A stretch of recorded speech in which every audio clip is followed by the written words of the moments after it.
Hello viewers, আশা করি সবাই ভালো আছেন। আবারও ষান্মাসিক সামষ্টিক মূল্যায়নের একটি আপডেট ভিডিও নিয়ে আপনাদের কাছে হাজির হলাম। তো এখন আমি তোমাদের সাথে যেই প্রশ্নটি শেয়ার করতেছি সেটি হচ্ছে তোমাদের ষান্মাসিক সামষ্টিক মূল্যায়ন পরীক্ষা 2024 দাখিল অষ্টম শ্রেণী বিষয় বাংলা দ্বিতীয় পত্র।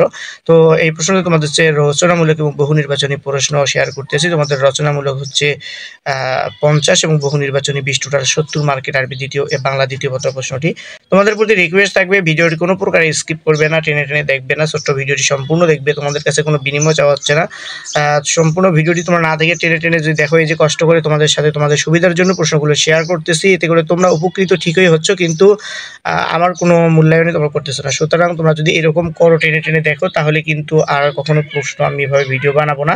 অনেক কষ্ট করে যথাসময়ে ভিডিওগুলো তোমাদের সাথে শেয়ার করার চেষ্টা করি, কিন্তু তোমরা সম্পূর্ণ ভিডিওগুলো দেখো না, এতে করে চ্যানেলের রেঞ্জ কিন্তু থাকে না। এই জন্য তোমাদের প্রতি রিকোয়েস্ট থাকবে, যদি তোমরা প্রশ্ন চাও তাহলে অবশ্যই সম্পূর্ণ ভিডিওটি শুরু থেকে শেষ পর্যন্ত দেখবে। ভিডিওটি অবশ্যই কমেন্ট করে তোমরা জানাবে আসলে তোমরা সম্পূর্ণ ভিডিও দেখছি কিনা। যদি না দেখো তাহলে তোমাদের প্রতি কিন্তু আমার একটা দাবি থেকেই যাবে। তাহলে শুরু করতেছি তোমাদের ষান্মাসিক সামষ্টিক মূল্যায়ন পরীক্ষা 2024 দাখিল অষ্টম শ্রেণী বাংলা দ্বিতীয় পত্র। 1 নম্বরে হচ্ছে অনুচ্ছেদ লেখো বিজয় দিবস, অথবা নিচের অনুচ্ছেদটি পড়ো এবং অনুধাবন করে প্রশ্নগুলোর উত্তর দাও। নকশিকাঁথা আমাদের একটি গ্রামীণ লোকশিল্প। এই শিল্প আজ লুপ্ত প্রায় হলেও এর কিছু কিছু নমুনা পাওয়া যায়।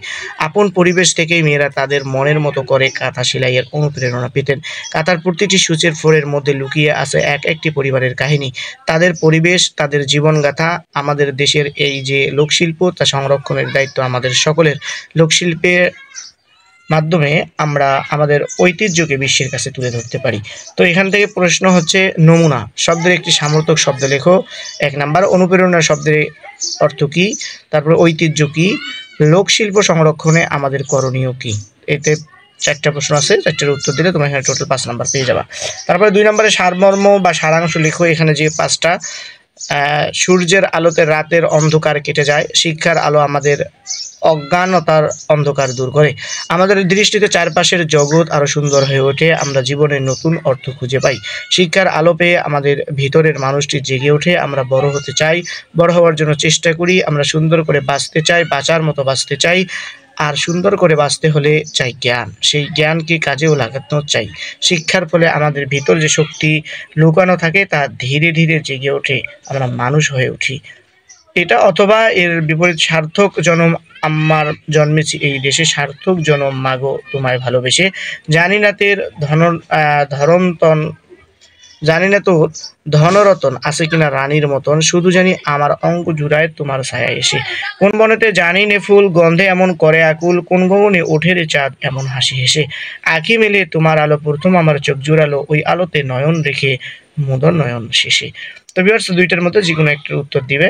তারপরে 3 নম্বর হচ্ছে ভাব সম্প্রসারণ লেখন। চরিত্র মানুষের অমূল্য সম্পদ, অথবা স্বাধীনতা অর্জনের চেয়ে স্বাধীনতা রক্ষা করা কঠিন। 4 নম্বর হচ্ছে পত্র বা দরখাস্ত লেখো। কম্পিউটার শিক্ষার গুরুত্ব বর্ণনা করে ছোট ভাইকে একখানা পত্র লেখো, অথবা শিক্ষা সফরের গুরুত্ব উল্লেখ করে তোমার মাদ্রাসার অধ্যক্ষের নিকট শিক্ষা সফরে যাওয়ার অনুমতি চেয়ে একখানা আবেদনপত্র লেখো।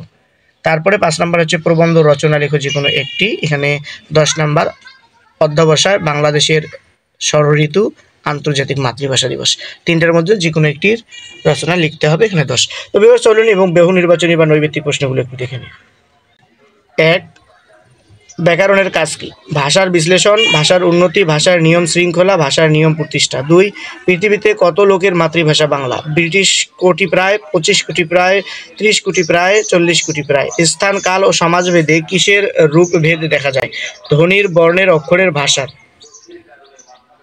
ব্যঞ্জন বর্ণের সংক্ষিপ্ত রূপকে কি বলে? ধ্বনি, ফলা, কার, চিহ্ন। ব্যঞ্জন বর্ণের সংক্ষিপ্ত রূপ কয়টি? 5টি, 6টি, 7টি, 8টি।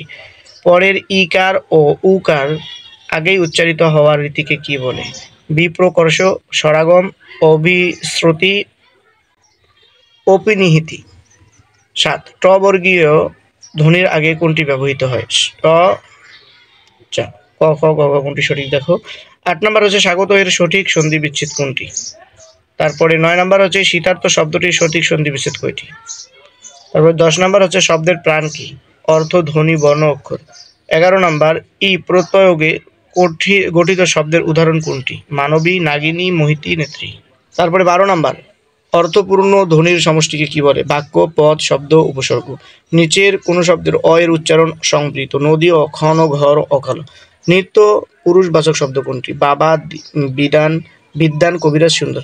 শব্দের শেষে আনি আনি প্রত্যয় যোগ করে গঠিত শব্দের উদাহরণ: কুমার থেকে কুমারনী, অরণ্য থেকে অরণ্যানী, ধোপা থেকে ধূপানি, গুণী থেকে গুণিনী।